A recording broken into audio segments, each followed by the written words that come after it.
I don't know about you, but one of the things that irritates me the most is to have a repair seem to fail early. In this case, this cartridge is actually the replacement cartridge, and it failed even quicker than the original equipment cartridge did. By failing, I mean it started to drip and it was hard to turn the actual faucet off. It always would seem to have a little stream of water running from it. I made the decision when I bought this one to go ahead and keep the original cartridge. And as it turns out, I wound up rebuilding the original cartridge in place of this cartridge when this cartridge started leaking. So with that in mind, let's take a look at this one and see if it is rebuildable. First glance would be to make sure the gasket on the bottom is in good shape. Check the housing over and make sure that nothing is cracked or broken. Then you want to look at the top of the unit where the stem comes out and make sure there's not excessive calcium buildup. Any of those would probably indicate that you might want to forego the bill and just go ahead and buy a new one. In this case, this one looks just fine. So I'm probably going to go ahead and take a chance to rebuild this one.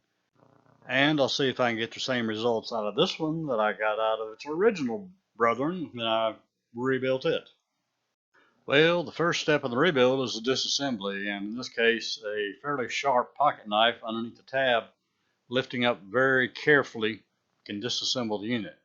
And you might want to put on a good pair of leather gloves to make sure you don't stab yourself.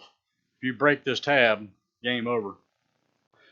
Now what I'm looking for here is any indication of excessive wear, making sure the parts themselves are not broken. And I'm also, believe it or not, looking for evidence of lubrication on the original installation, and either it all got washed away or it never was there to begin with. Now the way these cartridges work is to have either two ceramic parts or a ceramic and metal part that press up against each other. And basically this forms a sealing surface. These parts should fit very tightly together, and there needs to be a certain amount of tension coming down from above to hold these two parts together. Part of that is provided by the restraining nut, and part of that's provided by the cartridge itself. You want to inspect everything here and make sure there are no cracked parts or nothing is obviously damaged. Whatever you do, leave the sandpaper or the Dremel tool alone when it comes to cleaning these parts. The one thing we're going to notice is, yeah, this thing's kind of sticking together on the bottom. Now I noticed this on the original cartridge. Actually, these two parts should move smoothly with each other, but they should not stick to each other. I discovered that the old ones stuck like these two did.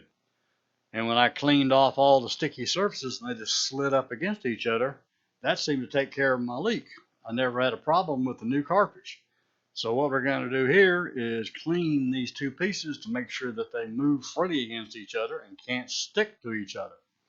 And then I'll go back and lubricate it on the top. Once again, you want to make sure you don't use any mechanical cleaning means on these. You want to, at worst, use something like hand soap or Dawn, clean off any of the sticky off the surfaces, and then use a lint-free towel like I've got here. This is an eyeglass cloth to clean the surfaces to make sure they're extremely clean.